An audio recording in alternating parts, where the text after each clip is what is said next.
नमस्कार, good morning. आज आपण पाहणार आहोत सोप्या पद्धतीने ढाबा स्टाईल अख्खा मसूर.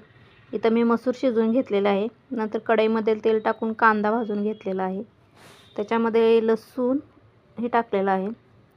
लसूणही चांगला भाजून घ्यायचा. त्याच्यानंतर मिरची टाकायची, मिरचीही भाजून घ्यायची, चांगलं हलवून घ्यायचं. नंतर टोमॅटो टाकून घ्यायचं. शेवटी टोमॅटो लगेच शिजतो.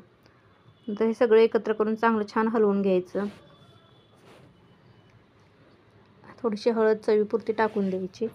याच्यामध्ये काही मी जास्त मसाले वापरलेले नाहीत, पण छान होते भाजी. तुम्ही ट्राय करून पहा नक्कीच. चांगलं मिक्स करून घ्यायचं. चांगलं भाजलं कांदा टोमॅटो मऊ झाला का नंतर त्याच्यामध्ये शिजवलेला मसूर टाकून घ्यायचा आणि तेही हलवून घ्यायचं. आणि तुम्हाला जेवढा रस्सा हवा आहे तेवढं त्या पद्धतीने त्याच्यामध्ये पाणी टाकू शकता आणि नंतर चवीपुरतं मीठ टाकून तुम्ही भातासोबत व भाकरीसोबत खाऊ शकता.